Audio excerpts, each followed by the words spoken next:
के मुहाने पर धकेल दिया है।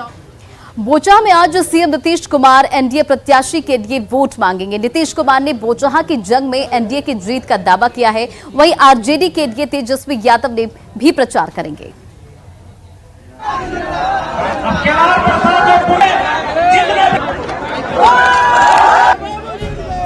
जेडीयू दफ्तर में सन्नाटे की ये तस्वीरें 7 अप्रैल की है, जब एमएलसी चुनाव के नतीजों में 5 सीटों के साथ जेडीयू तीसरे नंबर की पार्टी बनकर उभरी।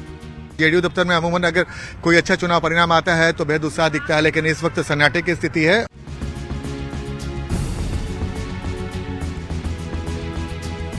मुख्यमंत्री नीतीश कुमार ने एमएलसी चुनाव के नतीजों को चौंकाने वाला बताया है। और आप जान ही रहे हैं कि कैसे कितना कोई मेहनत करता है। कुछ जगह पर तो हम लोगों को आश्चर्य हुआ है, जहां पर कि उम्मीदवार जो था वो कह रहा था कि एकदम पक्का जीत रहे, लेकिन कोई रिजल्ट दूसरा होता है। तो पता नहीं क्या होता है, तभी सोच लीजिए इसका तो एक रूप ही दूसरा है। इसका तो कोई वैसा चीज नहीं है। इसमें क्या है, पिछली बार भी क्या था, पिछली बार भी जो चुनाव हुआ था तो उसका तो याद करिए ना भाई। पिछली बार में उस समय तो हम लोगों का माने अलायंस था, आरजेडी वगैरह सब हम लोग तो उसमें क्या था, तब बीजेपी को काफी सीट मिली थी। दरअसल विधान परिषद की 24 सीटों में बीजेपी 12 सीटों पर चुनाव लड़ी और 7 पर जीती। जेडीयू ने 11 सीटों पर उम्मीदवार उतारे, जिनमें 5 सीटों पर जीत मिली, जबकि एनडीए के तीसरे घटक दल आरएलजेपी ने वैशाली से चुनाव लड़ा और जीत दर्ज की, यानी एनडीए के खाते में 13 सीटें आईं। आरजेडी की बात करें तो आरजेडी ने 24 में से 23 सीटों पर उम्मीदवार उतारे और 6 सीटों पर जीत दर्ज की, जबकि 5 सीटों पर निर्दलीय और बागियों ने दम दिखाया।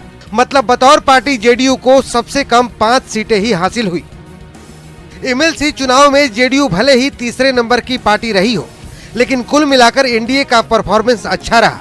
अब बारी बोचहा की है, जहां 12 अप्रैल को उपचुनाव होने जा रहा है। रविवार को नीतीश कुमार बोचहा के रण में उतरेंगे और बीजेपी प्रत्याशी बेबी कुमारी के पक्ष में बोचहा की जनता से वोट मांगेंगे। चुनाव से पहले नीतीश कुमार ने बोचहा के रण में जीत का दावा किया है। बोचहा भी जा रहे हैं सर, 10 तारीख को सर। कल हम जा रहे हैं तो जाएंगे, चूंकि एनडीए का ना मामला तो खुद जाएंगे। विपक्ष भी सर काफी कह रहे हैं कि हम आश्वस्त हैं इस सीट को लेकर। जो क्या उसका कहना, हम लोग तो जाएंगे। हमको ऐसा लगता नहीं एनडीए जरूर जीतेगा, ऐसा हमको लगता है। ठीक है। इधर बोचहा में फतह के लिए तेजस्वी ने पूरा जोर लगा दिया है। बोचहा सीट पर बीजेपी और आरजेडी के बीच सीधी लड़ाई है। भीषण गर्मी के बीच सियासी तपिश भी बढ़ती चली जा रही है।